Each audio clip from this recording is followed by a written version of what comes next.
My fiancée locked lips with her ex at our engagement bash, called me paranoid for caring, so I slipped out silently, and her father's bombshell the next day turned everything upside down.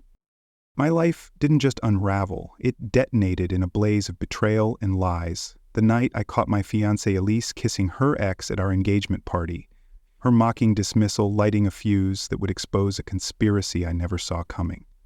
I'm Lucas Harper, 29, a software developer hustling to keep my San Francisco startup CodeZap alive while pouring my heart and savings into a woman who saw me as a means to an end. That night, at a glittering Nob Hill hotel, I stood in a creased button-up, fresh from a 20-hour battle to stop a $5 million 0-cents data leak, only to have Elise, draped in a $5,000 0-cents gown, announce I'd foot the $30,000 0-cents bill for her extravagant bash. Her final jab, "Lucas has no life to spend on anyway," was the spark that ignited my rebellion. What I uncovered next wasn't just her infidelity. It was a web of scams, hackers, and family secrets that threatened to destroy everything I'd built. The Nob Hill Hotel's ballroom shimmered like a tech billionaire's fever dream, its chandeliers casting golden light over tables draped in velvet, each centerpiece a tower of roses that screamed money louder than a Series A pitch deck. A live DJ spun tracks that pulsed through the crowd of 80, their designer suits and glittering dresses, a stark contrast to my wrinkled shirt and laptop bag, still slung over my shoulder like a lifeline. I had just spent 20 hours in CodeZap's server room, my eyes burning from a 72-hour coding sprint to stop a $5 million 0-cents data leak that could have tanked our biggest client, a fintech unicorn.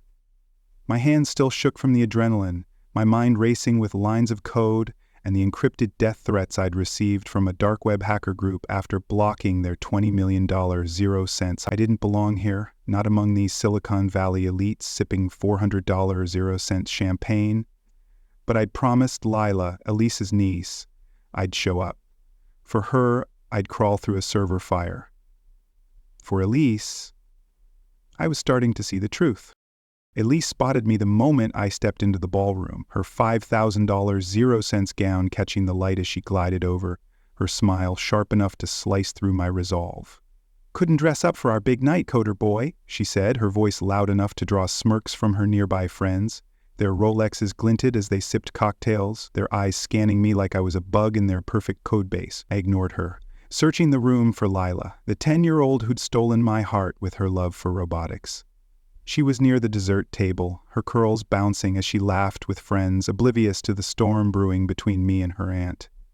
I clutched the gift I'd brought, a custom-coded robot toy that could dance to her favorite songs, hoping it'd make her smile.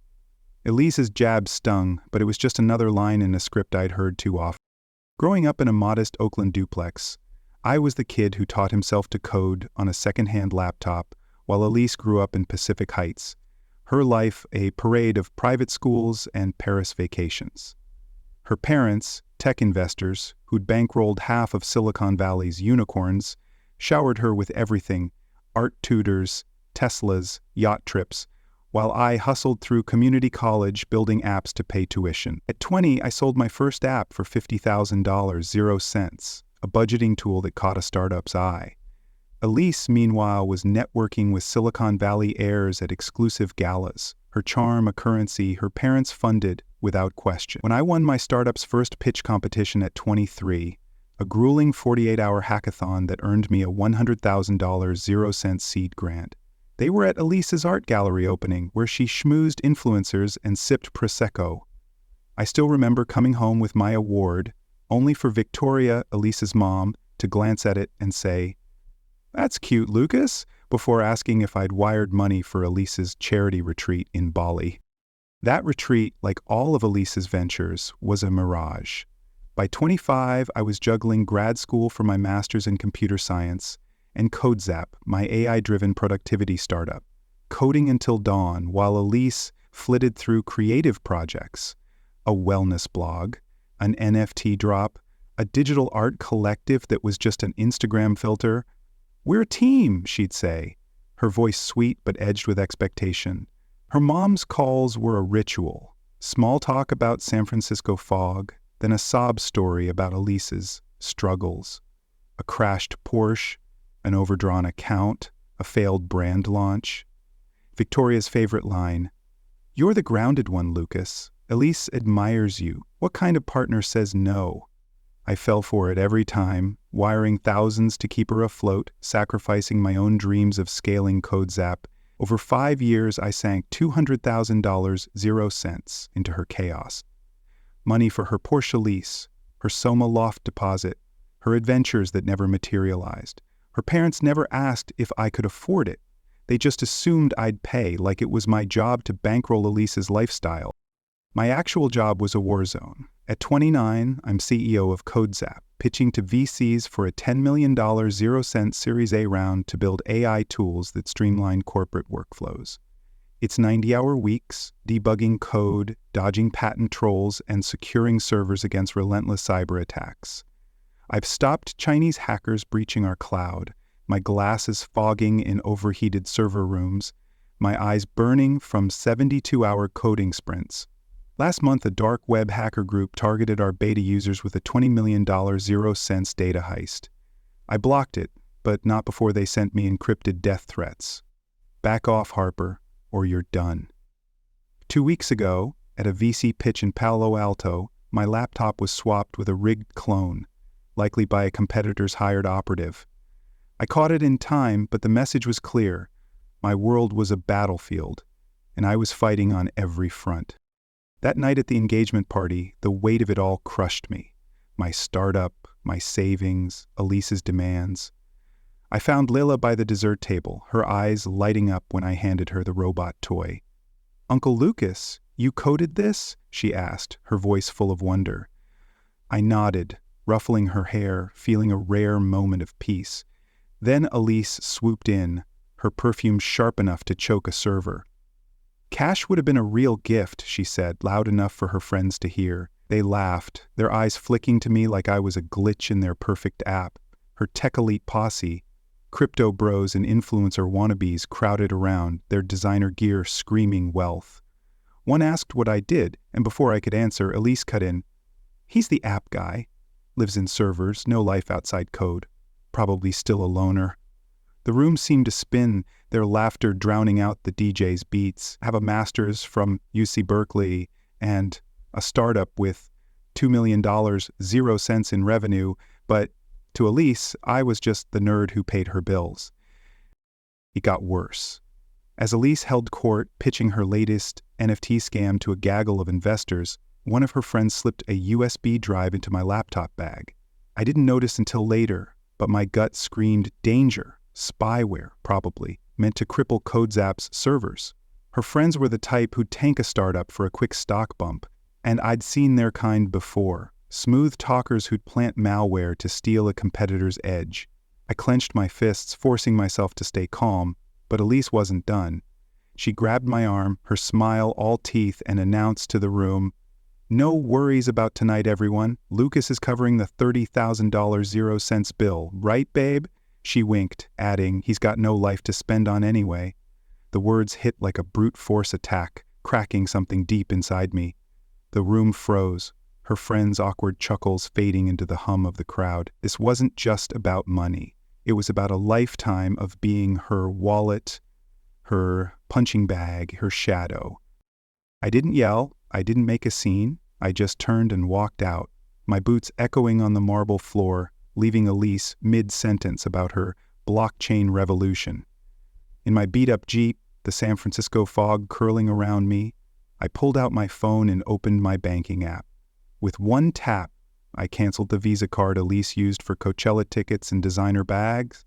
Another tap shut down the joint account Victoria had convinced me to open for emergencies. I stopped the $1,000 0 cents monthly transfers for Lila's lessons, which somehow always coincided with Elise's spa weekends. My phone buzzed. Elise, already texting, demanding to know why her card was declined. I blocked her number, then her email, then every social media account she had. For the first time in years, I felt the weight lift, like I'd purged a virus from my own system. Driving to my buddy Nate's apartment in the Mission District, the city lights blurred through the fog, and I tallied the damage. Last year alone, I'd wired $8,000, $0 for Elise's emergency rent, $6,500 $0 for her Porsche repairs, $4,000 $0 for a wellness summit that was just a Tulum bender. That $200,000 $0 over 5 years could have hired a senior engineer for CodeZap or bought a stake in a new AI patent. Instead, it funded Elise's illusion of success. I thought of the VC deal I'd passed up, a $500,000 $0 bridge loan. When Elise called begging for $12,000 $0 to save her car from repo, I'd always caved, always played the grounded partner, but not anymore. His server was offline. At Nate's, I crashed on his lumpy couch, the hum of his gaming PC a familiar comfort. I told him everything, the words spilling out like bad code. He listened, cracking open a beer, and said, "You can stay here as long as you need, man. She's not worth your startup." I nodded, my throat tight, and tried to sleep, but my phone kept buzzing. 78 missed calls, 112 texts from Elise, Victoria, and her influencer crew, begging or threatening me to reconsider. I ignored them, but the pressure was mounting. My lead investor had already warned me, if I didn't secure a major client by month's end, he'd pull our $3 million $0 term sheet. CodeZap's survival was on the line, and Elise's drama was a distraction I couldn't afford. The next morning, my coffee barely brewed when Victoria called. I picked up, bracing for the guilt trip. "What did you do, Lucas?" she demanded, no greeting, just straight to defending Elise. "It was just a kiss. You're overreacting, abandoning your fiancé." I kept it short. She kissed her ex at our engagement party. I'm done funding her lies. Her voice cracked, the manipulation in full swing. "Lila loves you, Lucas. How could you hurt her like this?" That hit a nerve. Lila was the one person I'd never abandon. "Nora can contact me directly for Lila's school fees," I said. "Nothing goes through Elise anymore." Victoria gasped, like I'd betrayed the family code. "You're breaking Elise's heart, Lucas, after everything we've done for you." I laughed, bitter. "Everything? Like what, Victoria?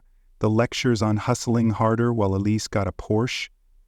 And Quincy, She interrupted him. I hung up, my hands shaking, and headed to CodeZap's office. At the office, I was neck-deep in a new cyber attack, a sophisticated phishing scam targeting our beta users. The stakes were high. Lose this fight, and our client would walk, taking our funding with them. Then Elise escalated.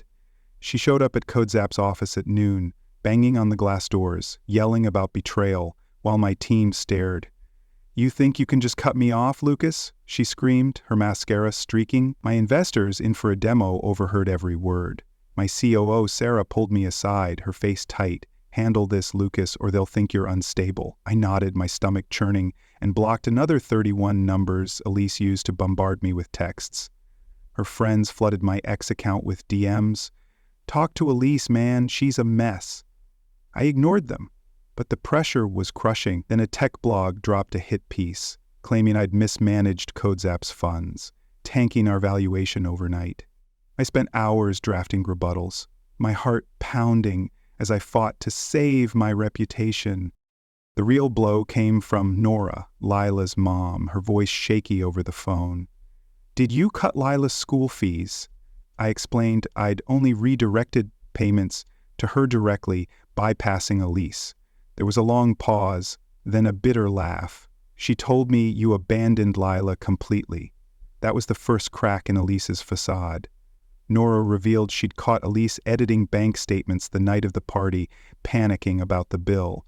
She'd hired a forensic accountant, and what she found was a financial crime scene. Elise had been running a Ponzi scheme, conning her friends, family, and even Nora's parents into fake NFT drops. My $200,000 $0 had been the seed money used to pay early dividends, while Elise pocketed the rest for designer bags and private jets. Nora had filed for divorce, reported Elise to the SEC, and hired a lawyer who ate fraudsters alive. Elise's world was imploding, her Porsche repossessed, her loft under eviction, her friends suing for $500,000 $0 in losses. But the danger wasn't over. That night, as I worked late on the fishing patch, 2 goons showed up at CodeZap's office, their silhouettes dark against the glass. You owe Tristan $150,000, 0 cents, one growled, naming Elise's ex, a crypto bro with mob ties. My heart hammered as I locked the door, my phone already dialing 911. Pay up, or your startup's done, the other shouted, pounding the glass. Cops arrived in minutes, but the goons vanished into the fog, leaving me with a chilling certainty. Elise's scams had pulled me into a world far darker than I'd imagined. The questions swirled like bad code. Was Tristan's mob connected to the hackers targeting CodeZap? Did Victoria know about Elise's fraud? What else was Nora uncovering? Would my startup survive this chaos? And could Lila's trust in me endure? I didn't have answers, but I had a fight, and I wasn't backing down. The San Francisco fog pressed against my condo's windows like a digital veil, but it couldn't hide the chaos crashing through my life. I'd walked out on my fiancée Elise after catching her kissing her ex, Tristan, at our engagement party. Her mocking words, "Lucas has no life to spend on anyway," burning like a zero-day exploit in my soul. I'm Lucas Harper, 29, CEO of CodeZap, a San Francisco startup, fighting for a $10 million 0 cents Series A round while I battled hackers, betrayal, and a family that saw me as their personal ATM. My phone was a war zone. 78 missed calls, 112 texts from Elise, her mom Victoria, and her influencer posse, all begging or threatening me to undo my stand. But what I uncovered next wasn't just Elise's infidelity. It was a labyrinth of fraud, mob ties, and secrets that could sink my startup and my sanity. Every step pulled me deeper into a conspiracy, with hackers circling, goons knocking, and questions piling up like bugs in my code. I was fighting for my life, my company, and the trust of Lila, the one person who made it all worth saving.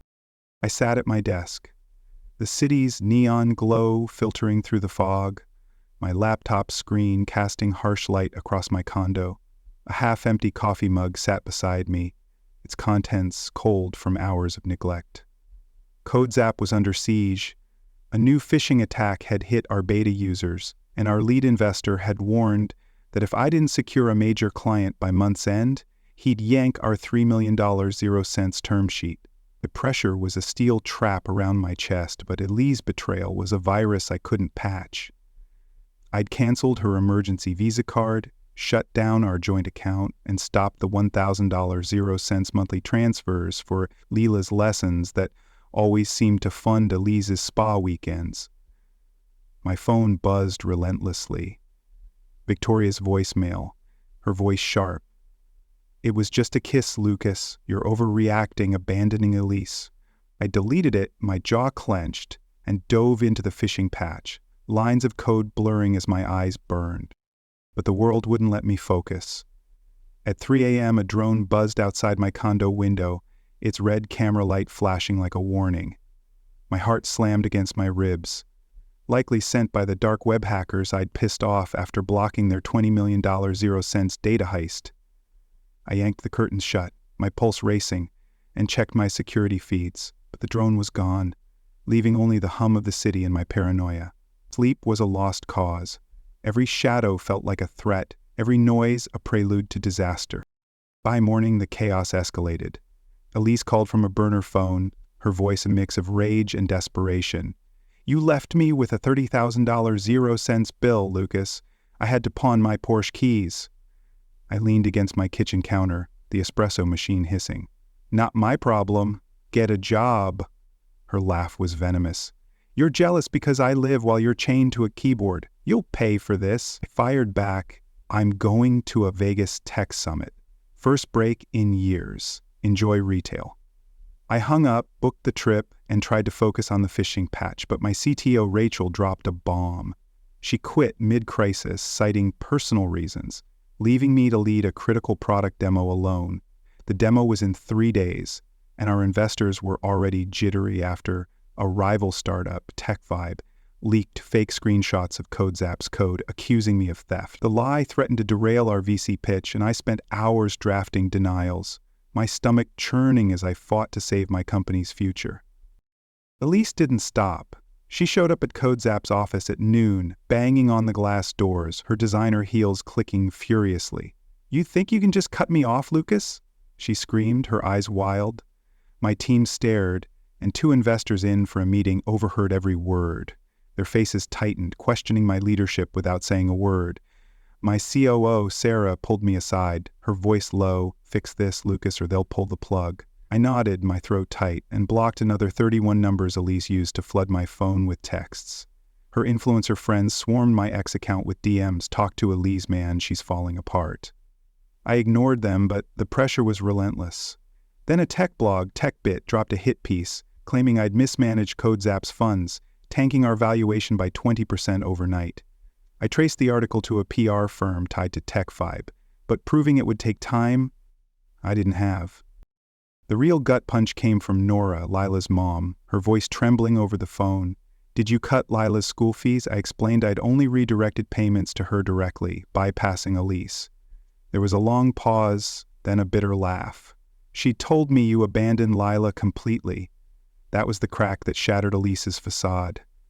Nora had caught Elise editing bank statements the night of the party, panicking about the $30,000, 0 cents, bill.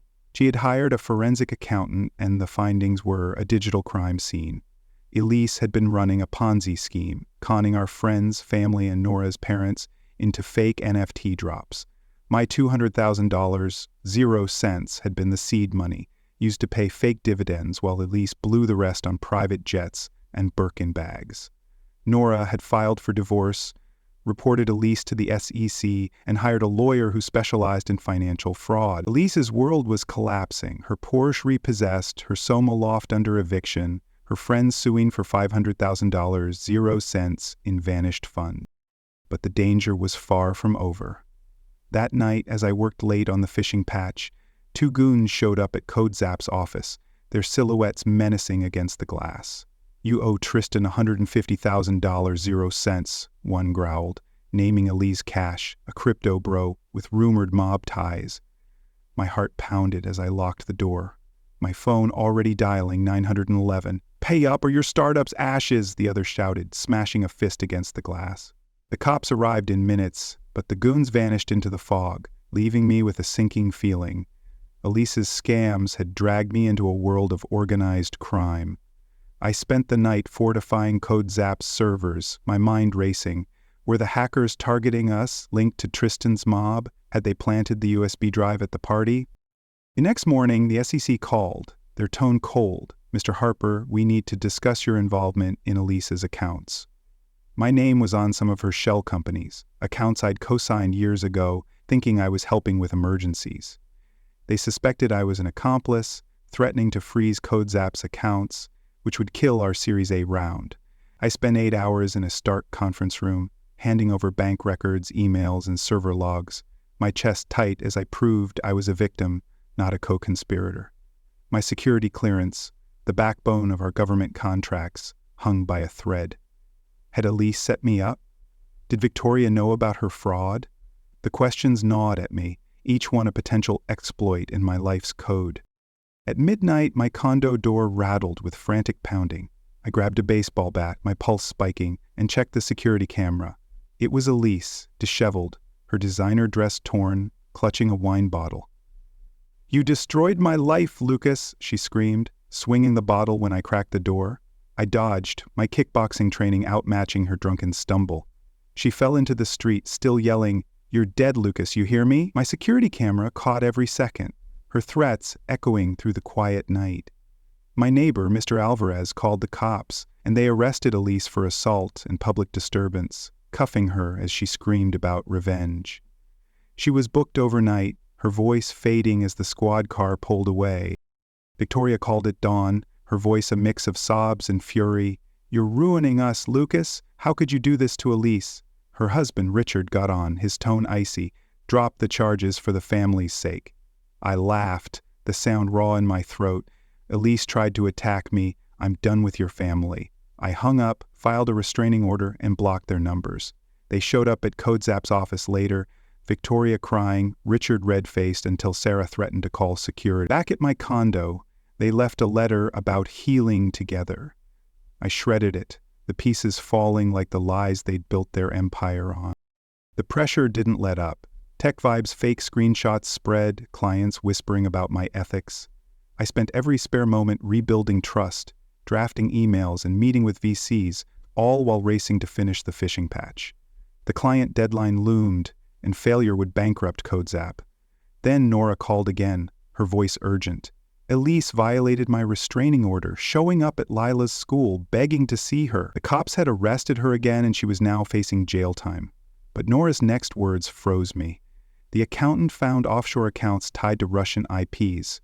Lucas, Elise's scheme is bigger than we thought. My mind spun. Were the hackers targeting CodeZap, part of Tristan's crypto mob? Had Victoria covered up Elise's fraud? What else was buried in those accounts? Would Tristan's goons come for my startup next? Could Lila's faith in me survive this chaos? I pushed through, the phishing patch going live just before the deadline. The client signed a $2 million 0-cents contract, saving CodeZap's funding, but the victory felt hollow. The SEC cleared me as a suspect, but my clearance was still under review, my career teetering. I sat in my condo, the fog now a soft mist, and checked my bank account. For the first time in years, the numbers were climbing, not draining into Elise's scam. I'd secured a $12 million Series A round, hired a new CTO, and leased a bigger office in Soma. The future was mine, not Elise's.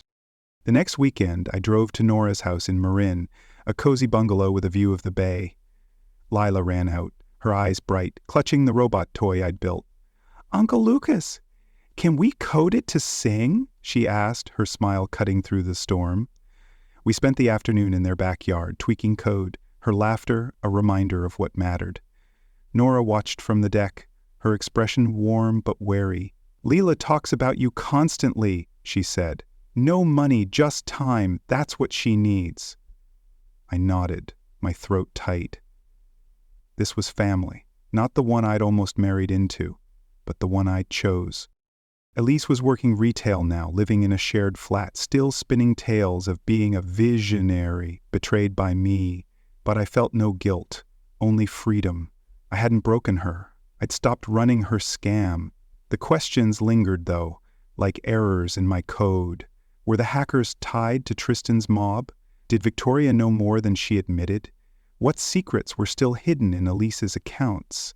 Would CodeZap survive Tristan's retaliation, and could Lila's trust endure the fallout? I didn't have the answers, but I had my fight, a new life, a new code, and a chance to build something real.